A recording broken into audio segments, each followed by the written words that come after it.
Hoje eu quero falar sobre, eu só falei coisa boa do trabalho, agora eu vou falar sobre o problema nosso com o trabalho. Tem um problema com o trabalho que a gente não pode cair nessa armadilha.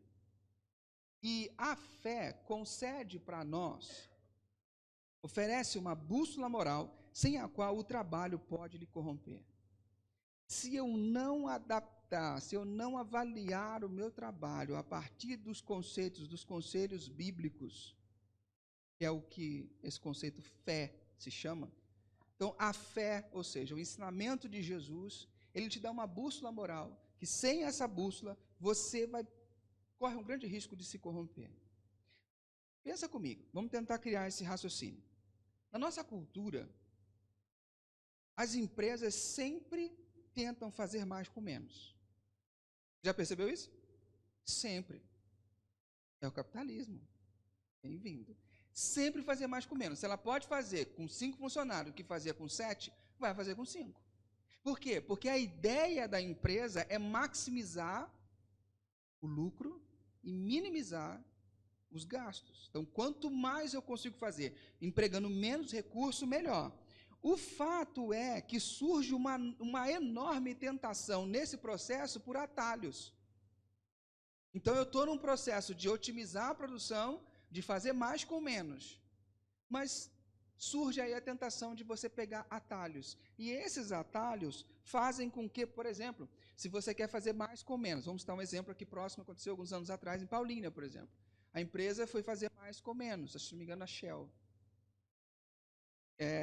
Não foi a Shell, foi uma empresa química aqui em Paulínia, que ela foi fazer mais com menos, maximizar os ganhos, diminuir os custos, usou material de baixa qualidade e fez um estrago radiológico na cidade de Paulínia alguns anos atrás. Grande, desproporcional. Por quê? Porque às vezes nesse afã de criar mais com menos, a gente usa material de menor qualidade, a gente devia ser uma espessura, usa outra, porque é mais barato, e assim a gente vai até que acontece um acidente, até que acontece uma tragédia. E quando acontecem tragédias, por exemplo, a tragédia de Brumadinho. Quem se lembra da tragédia de Brumadinho? Tinha uma consultoria contratada externamente para atestar que a barragem era segura. Mas aí você vê nos relatórios que eles não fizeram a drenagem suficiente, não fizeram os buracos suficientes para a água escorrer, e você começa a ver um monte de falha que implicaria um maior custo, e aí custou a vida de várias pessoas, acabou com uma cidade. Esses são os atalhos que nós somos tentados. E se você não tiver uma bússola moral forjada no cristianismo, você tenderá a achar que a moralidade desses atalhos é relativa. Afinal de contas, quem é que diz o que é certo e o que é errado? Alguns anos atrás, durante a crise dos bancos, um executivo de um banco na Inglaterra viu que eles estava desproporcional os ganhos, os bancos próximos a quebrar e tal. Ele reuniu só a liderança, só a nata dos bancos para conversar e falou assim: nós precisamos resgatar princípios, isso não está certo. A gente precisa remodelar essa forma da gente usar o dinheiro das pessoas. E um executivo chegou e falou assim: mas quem diz o que é certo e o que é errado? Quem é que põe o gênio de volta na lâmpada? Então, a moralidade para algumas pessoas ela é relativa. Se você não tem um ponto fixo para te dizer o que é certo e o que é errado, por exemplo, imagina essa coluna aqui, ou essa caixa de som, em pé aqui. Deixa eu te fazer uma pergunta. Eu estou à direita ou à esquerda da caixa de som?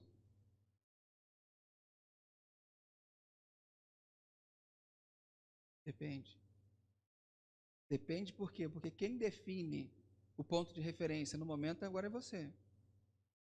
Percebe? Se eu não tenho um ponto fixo que me diz eu estou para cá ou estou para lá, se eu não tenho referências claras, tudo é relativo.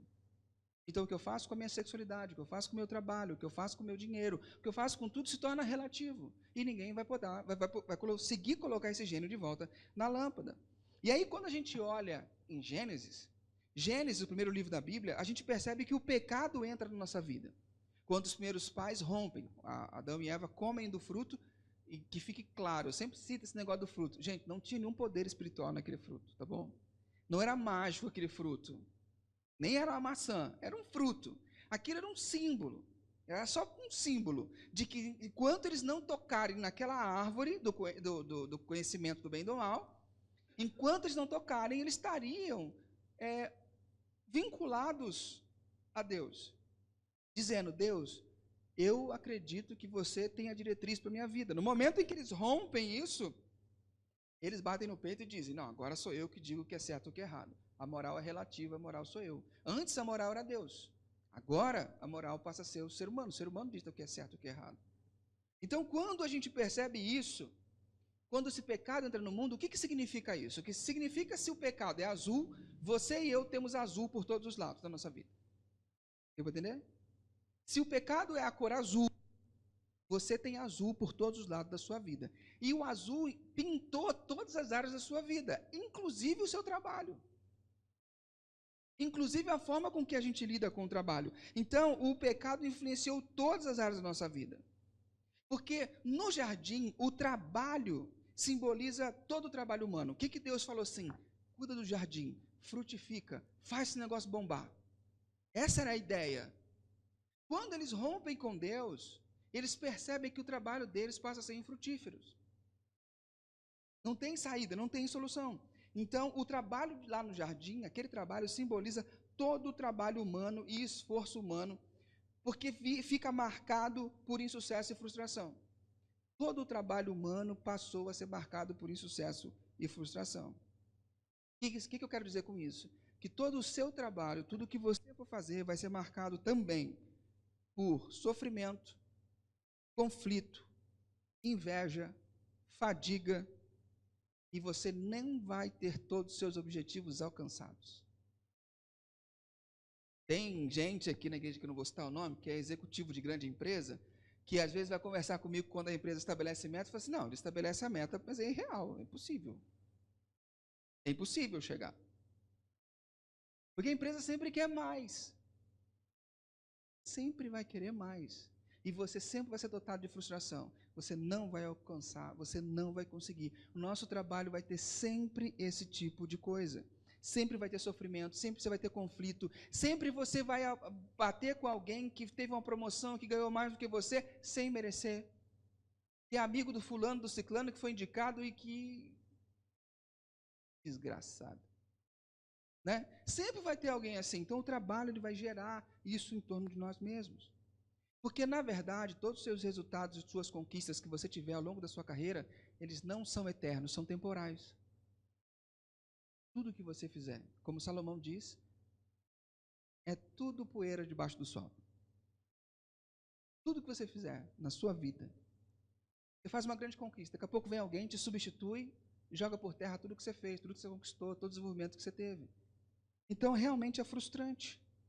O outro problema é a inclinação do coração humano de tornar o trabalho e seus benefícios o fundamento primordial da importância e identidade da pessoa.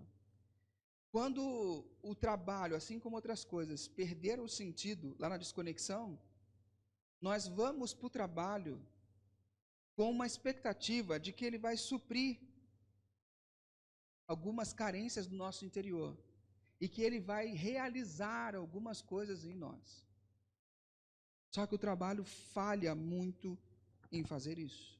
Abra sua Bíblia, Gênesis capítulo 11, versículo de 1 a 4. E eu quero compartilhar uma história com você. Essa eu tive que colocar aqui, mas é bom você acompanhar na sua, porque você vai poder marcar algumas coisas interessantes. Eu quero te contar uma história sobre trabalho. No começo da criação, o trabalho estava lá, né? Mas teve um momento depois em que o trabalho chama a atenção na Bíblia. Gênesis capítulo 11, versículo de 1 a 4. Quem já ouviu falar na expressão Torre de Babel? Todo mundo já ouviu? Torre de Babel te lembra o quê? Uma zona. Virou uma Babel, virou uma zona, virou uma confusão total, não é isso? Só que Babel não é nada disso. Pelo menos no princípio não era. Olha só o que diz o texto. Gênesis 11, 1 a 4, diz assim: naquele tempo, todos os povos falavam uma língua só, todos usavam as mesmas palavras. Alguns partiram do Oriente e chegaram a uma planície em Sinar, onde ficaram morando. Um dia, disseram uns aos outros: vamos, pessoal, vamos fazer tijolos queimados. Assim, Eles tinham os tijolos para construir em vez de pedras, e usavam piche em vez de massa de pedreiro. Aí disseram: agora vamos construir uma cidade que tenha uma torre que chegue até o céu. Assim ficaremos famosos e não seremos espalhados pelo mundo inteiro. Essa história acontece alguns anos após o dilúvio. Quando esses caras estavam fazendo isso, Noé ainda era vivo. Ok? Então esses caras são descendentes de Noé, porque só ficou Noé e a família dele. Passado alguns séculos, porque Noé viveu muitos séculos, esses caras foram fazendo filhos, ficou um montão de gente, eles saíram e decidiram construir uma cidade que tinha uma torre. A memória do dilúvio era muito vívida. Não tinha Face, Instagram, para eles pegarem notícias da época. Mas se eles quisessem saber sobre o dilúvio, que a avó contava, bastava eles andarem alguns quilômetros e ir à casa de Noé e perguntar: e aí, brother, como é que foi aquele trem lá que caiu do céu? Noé ia contar para eles, porque Noé estava vivo. Percebe? Então havia a história do dilúvio estava presente na vida deles ainda. E aí eles decidem sair para um lugar e construir uma cidade e uma torre dentro dessa cidade. Um dos motivos para isso é que, se o dilúvio foi global e alagou tudo, se eu construir uma torre que chega até o céu, pode chover de novo, nego, eu estou salvo. Percebe? Então, uma das motivações deles de construírem a torre foi se livrar do que Deus poderia fazer de novo com eles. Mesmo Deus tendo dito que nunca mais iria acabar com a vida humana através de água, e o arco-íris seria a prova disso. Beleza? Tranquilo? Então, aí, eles tinham desconfiança nessa promessa de Deus. E inventaram uma nova tecnologia. Porque ele está dizendo aqui, vamos queimar tijolos. Diferente dos tijolos que eles faziam na época, era um tijolo diferente, deixava secando no sol e tal. Aqui eles descobriram uma nova tecnologia. Eles fizeram uma inovação tecnológica e que dava a possibilidade de eles construírem prédios mais altos. Então eles não usavam a massa, aqui está uma linguagem mais próxima da gente, mas não é massa de pedreiro. Não usaram argamassa, mas usaram piche. E isso fazia com que eles conseguissem construir torres mais altas. E eles falaram: vamos fazer isso, vamos usar essa tecnologia, vamos usar o nosso potencial, vamos usar o nosso talento em função de quê? Da gente fazer um próprio nome. Da gente fazer o nosso nome. A partir deste momento, as cidades passaram a ser o local de realização de sonhos. A gente vem para a cidade, mora na cidade, porque na cidade a gente vai realizar nossos sonhos. Perceba no versículo 4 o que diz: aí disseram: agora vamos construir uma cidade que tenha uma torre que chegue até o céu. Assim ficaremos famosos e não seremos espalhados pelo mundo. Ali, Babel é um lugar onde o trabalho é o centro das coisas. Pessoas decidiram se juntar para trabalhar e fazer um nome para si. O que significa fazer um nome para si? Eles iriam trabalhar por status, por poder, por uma identidade própria, para construir uma própria identidade. Então, o feito deles naquela cidade diria muito sobre quem eles eram. Eles iriam ser reconhecidos por aquilo, eles seriam famosos em toda a terra. E é interessante a gente pensar, né? Porque aqui eles queriam fazer um nome próprio, mas quando a gente lê lá Apocalipse 2,17, diz que Deus vai entregar para a gente uma pedrinha com um nome. Então, em Babel, o ser humano quer fazer a sua própria identidade, construindo um nome para si. Na redenção de todas as coisas, no Apocalipse, diz que Deus vai te dar uma identidade nova. E não é por sua responsabilidade, pelo que você vai fazer, mas Ele vai te dar um nome, uma pedra com um nome. Tem duas expressões nesse texto que eu gostaria de ressaltar. Uma torre que toque o céu. O que significa isso? Sugere que eles estão atribuindo ao trabalho um valor espiritual que deveria vir de Deus. Eles estavam querendo resgatar do trabalho algo que só Deus podia dar. Tinha algo de espiritual ali, eles queriam chegar até o céu. O ídolo deles aqui era o talento individual. Eles acreditavam que o talento individual deles poderia levá-los aonde nenhum homem já foi antes. Poderia levá-los além. Então, a coisa mais preciosa que eles tinham naquele momento era o seu talento individual. E a segunda coisa que eu gostaria de ressaltar é que eles falam, não seremos espalhados pela terra. Eles também queriam adquirir um nome por fazer parte de um grupo poderoso.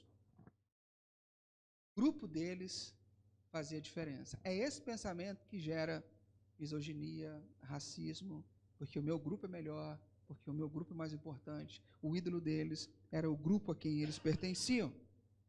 O que jorrava de dentro desses homens e dessas mulheres? Orgulho. E C.S. Lewis tem uma frase muito interessante sobre orgulho. C.S. Lewis fala o seguinte: quero lhe deixar claro que o orgulho é essencialmente competitivo. É competitivo por natureza. O orgulho não se contenta em possuir algo, mas em ter uma quantidade maior do que outra pessoa tem. Dizemos as pessoas se orgulham de serem ricas ou inteligentes ou bonitas, mas isso não é verdade. Elas têm orgulho de ser mais ricas, mais inteligentes ou mais bonitas do que outros. Olha que interessante. O orgulho me motiva a ser mais do que alguém. Não basta ter. Não me basta, eu tenho que ser melhor do que alguém. Eu tenho que ter alguém de comparação. O C.S. Lewis, com essa frase, ele revela para a gente uma verdade, que o trabalho revela nossos ídolos. O que ídolos? Ídolos, quando eu digo aqui, não é estátua de madeira ou de cerâmica, não é isso. Quando eu falo ídolo aqui, o pensamento, por exemplo, de Martim Lutero, ele definiu que idolatria é como buscar em algo criado que somente Deus pode dar. Então, quando eu busco no trabalho aquilo que só Deus pode me dar, reconhecimento, identidade, sentimento de completude, o meu trabalho se tornou um ídolo. E o problema é que o ídolo vai me comer vivo, ele vai sempre exigir mais. Percebe? Deu para entender? Então, o ídolo, ele revela o nosso trabalho. O trabalho revela os nossos ídolos, porque a idolatria tem o poder sobre nossas atitudes, porque tem poder sobre o nosso coração. A idolatria, quando a gente enxerga alguma coisa e usa essa coisa para poder trazer para nós alguma coisa que só Deus podia dar, isso começa a influenciar o nosso coração, começa a influenciar nossas ações e nossas atitudes. Quando nós colocamos a esperança em um ídolo, estamos dizendo a nós mesmos, se eu tiver isso ou aquilo, se eu tivesse isso ou aquilo outro, tudo seria diferente. Se eu tivesse conquistado aquela promoção, se eu tivesse mais dinheiro, se eu tivesse aquela casa, a minha vida seria diferente, minha vida seria perfeita. Só assim eu vou ter valor. Então, o ídolo é aquilo que a gente tenta fazer que preencha o vazio do nosso interior. Eu não sei se você já parou para pensar, mas todo o trabalho é oferecido a alguma coisa. É oferecido por alguma coisa. Você trabalha por alguma coisa. Você oferece os seus dons, a sua empresa te dá o dinheiro. A gente sempre trabalha por alguma coisa, né? Todo trabalho é isso. Agora, qual é a razão última pela qual você trabalha? Qual é a razão última pela qual você busca trabalhar? Fazer um nome para si, ser reconhecido no meio das pessoas, andar no meio da igreja e ser respeitado porque você tem um trabalho legal, andar no meio dos seus parentes e contar como foi seu trabalho para que as pessoas fiquem impressionadas? É para isso que você trabalha? Para fazer um nome para si, para avanço pessoal, porque eu preciso de mais coisas, por status. Você trabalha. Qual é o seu motivo último de trabalhar? Se for algum desses motivos, saiba que vai quebrar. Isso tudo vai quebrar.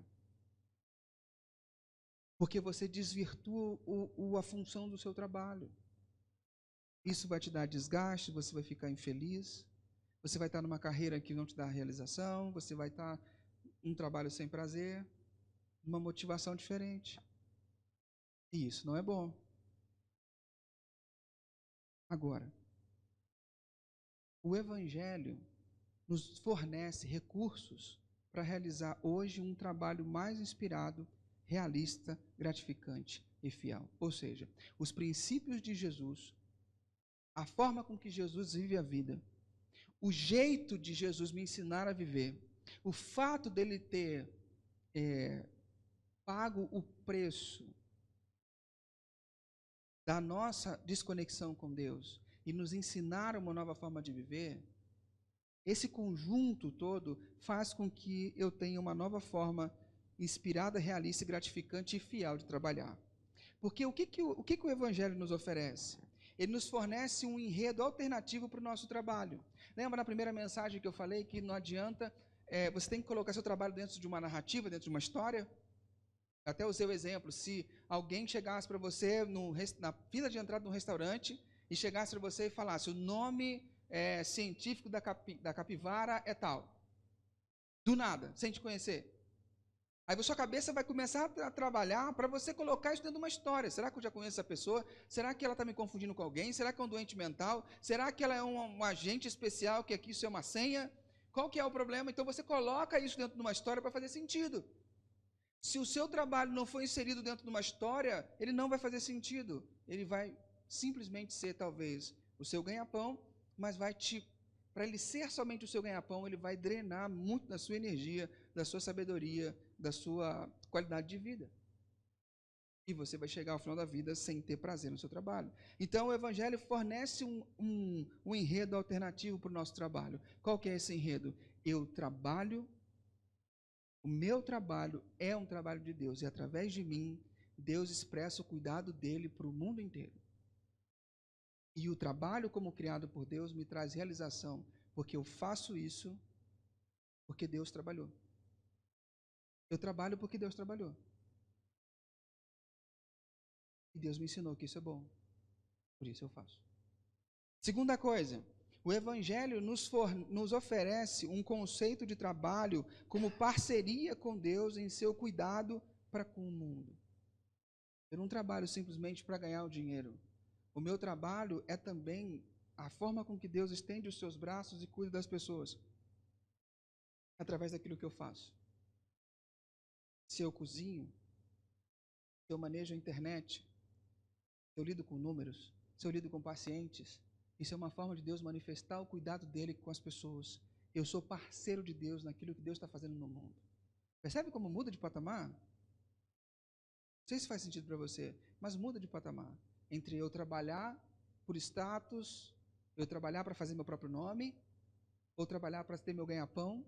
Agora não, eu trabalho porque eu sou um parceiro de Deus na transformação do mundo. Eu sou uma formiguinha nesse processo e vou fazer a minha parte. Muda o significado, muda o sentido, muda a motivação pela qual você acorda cedo para ir trabalhar. E em terceiro e último, o Evangelho nos oferece uma nova direção. A gente percebe que a gente tem esperança, que o nosso trabalho não é vão, e que eu vou cuidar do meu trabalho da melhor maneira possível, porque eu não trabalho para o meu patrão. Um dos maiores erros que a gente comete é achar que a gente trabalha para o nosso patrão. Você não trabalha para o seu patrão. Você trabalha junto com Deus. Seu patrão é o intermediário. Agora, se você acha que você trabalha para o seu patrão, toda a fala dele, toda a avaliação que ele der, todo o grito que ele tiver com você, seu mundo vai cair e vai se despedaçar 10 vezes. Porque o centro do seu trabalho é ele, você trabalha para ele. E a falta de reconhecimento dele vai destruir o seu coração.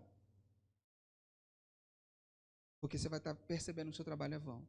Agora, se você trabalha para Deus, seu patrão é mero intermediário.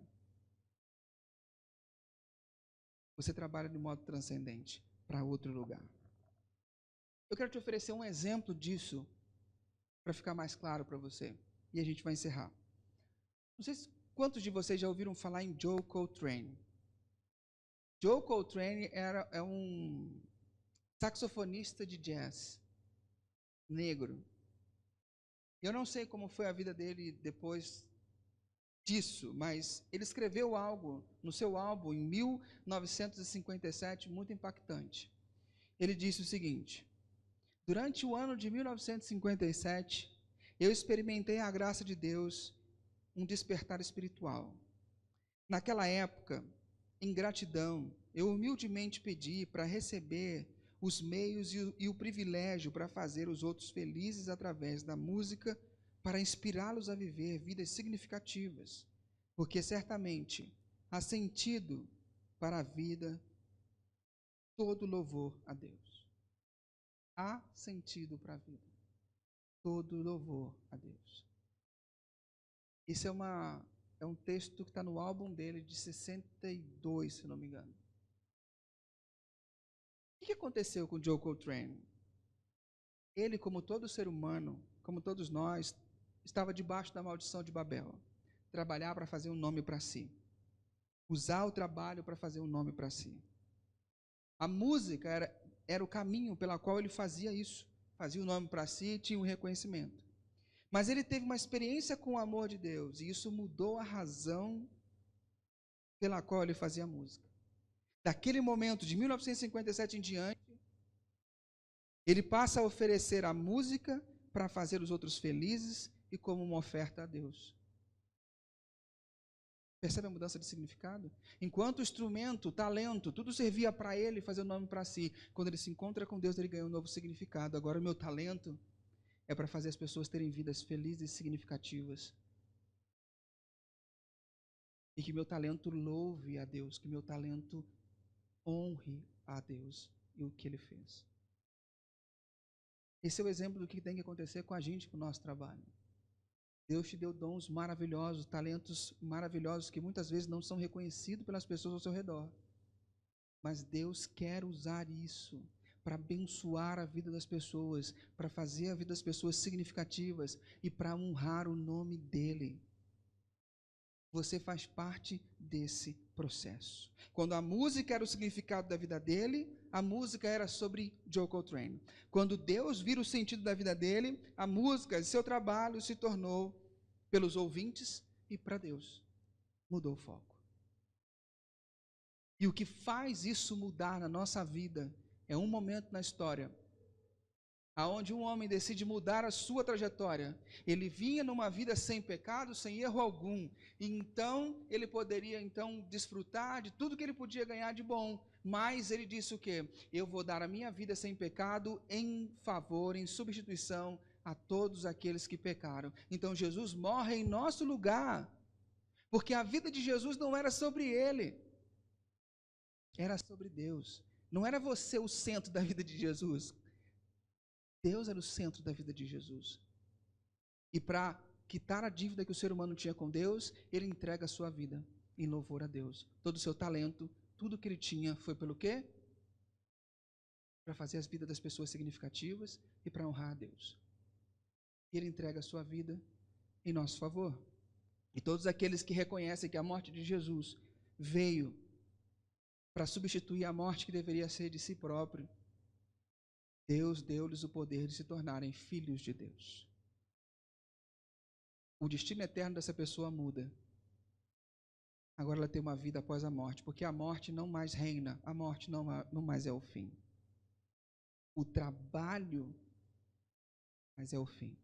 E eu vou terminar recontando a história de Nigel, que eu contei para vocês na primeira semana.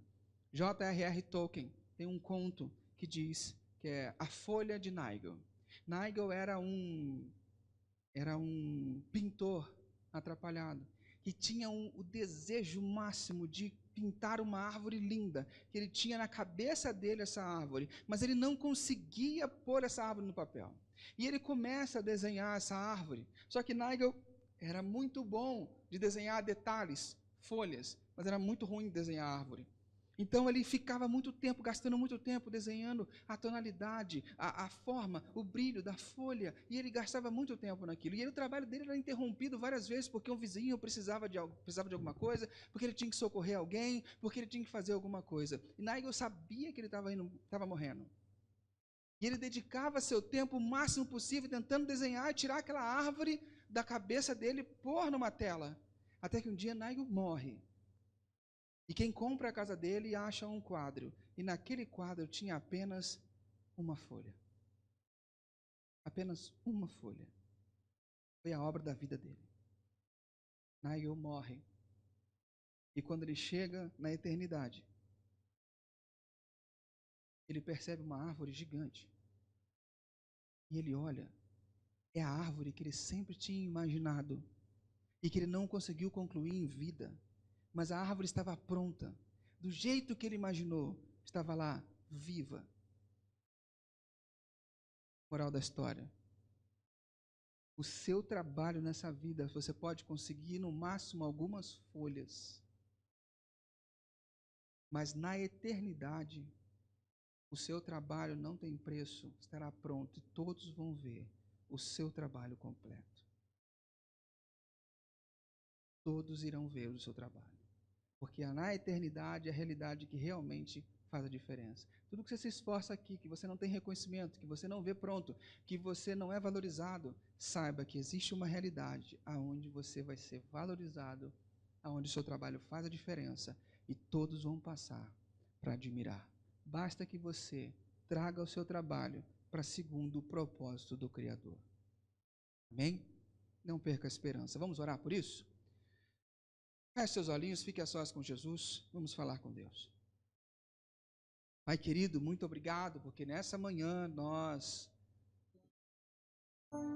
refletimos um pouco sobre o trabalho e o Senhor provocou algumas coisas no nosso coração, tenho certeza disso.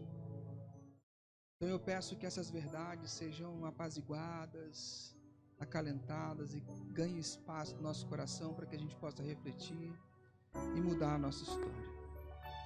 Pai, faz com que a gente consiga perceber a função e o objetivo do nosso trabalho. Livra-nos da tentação de criar um nome para si, de usar o trabalho para proveito próprio, de criar ídolos para nós mesmos.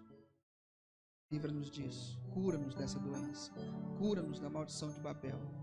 Ajude-nos a ver o nosso trabalho com outros olhos e perceber que somos parceiros do Senhor. Em nome de Jesus. Amém. Graças a Deus, querido, que Deus te abençoe e te guarde. A quem está nos acompanhando online, que o Senhor abençoe e guarde você.